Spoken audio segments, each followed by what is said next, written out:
आणि यानंतर एक सविस्तर रिपोर्ट। वर्ल्ड कप विजयाच्या मिरवणुकीसाठी गुजरातची बस वापरल्यानं सत्ताधारी आणि विरोधकांमध्ये चांगली जुंपली आहे। गुजरातच्या बसवरून सुरू झालेल्या या वादाचा आढावा घेऊया त्या रिपोर्टमधून। पण ही वृत्ती आहे, मुंबईमध्ये सर्व काही असताना तुम्हाला गुजरातमधून या गोष्टी का आणाव्या लागतात? कदाचित पुढच्या काही वर्षांमध्ये आपल्यालाच गुजरातमध्ये राहावं लागेल। गुजरातच्या बस कशासाठी आमच्या विश्व विजयाचं सेलिब्रेशन मुंबई, पण जगज्जेत्यांच्या विजयी रॅलीसाठी गुजरातची बस। या एका बसवरून विरोधकांनी सत्ताधाऱ्यांना धारेवर धरलंय। मुंबईतल्या सेलिब्रेशनसाठी गुजरातमधून बस मागवली, त्यामुळे मुंबईत बेस्टच्या बस नव्हत्या का असा सवाल विरोधकांनी उपस्थित केलाय। मला वाटतं क्रिकेटर्स आम्ही सगळ्यांचं स्वागत करतो आणि अभिनंदन करतो, तरी देखील मुख्य गोष्ट ही आहे की गुजरातच्या बस कशासाठी आमच्या महाराष्ट्रात। हिंदुहृदय सम्राट बाळासाहेब ठाकरे यांनी वारंवार सांगितलेलं आहे, तुमची लक्ष्मी आमची सरस्वती, यांची युती झाली तर आपण देशावर राज्य करू। गेम छो वगैरे वगैरे आहेत ना, हे आता हे फालतू धंदे बंद करा।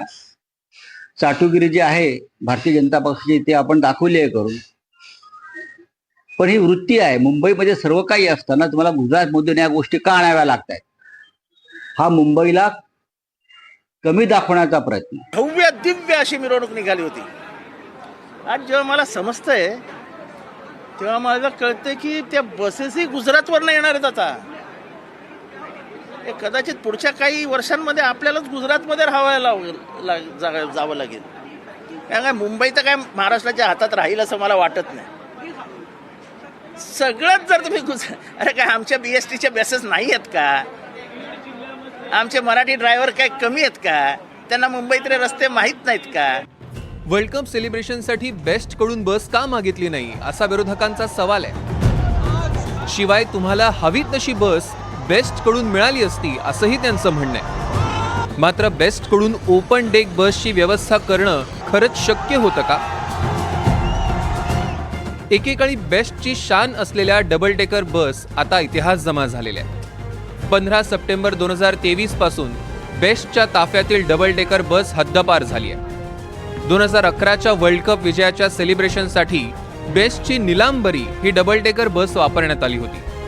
मात्र बेस्टच्या ताफ्यात सध्या एकही ओपन डबल डेकर बस नसल्यानं बेस्टने ही संधी गमावल्याची माहिती समोर आली आहे। दुसरीकडे सत्ताधारी गटातील नेत्यांनीही विरोधकांना जशास तसं उत्तर दिलं।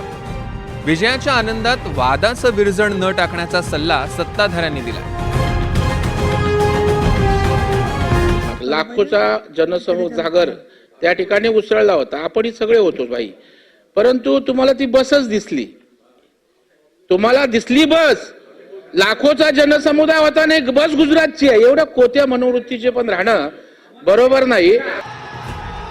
भारतीयांसाठी क्रिकेट हा धर्म आहे आणि मुंबई ही क्रिकेटची पंढरी। याच क्रिकेटच्या पंढरीत वर्ल्ड कप विजयाचा आनंद साजरा झाला। मात्र आनंदाचं सेलिब्रेशन सुरू असतानाच राजकारणालाही ऊत आलाय। त्यामुळे बस झालं राजकारण असं म्हणण्याची वेळ तर येणार नाही ना। Bureau report, NDTV Marathi, Mumbai.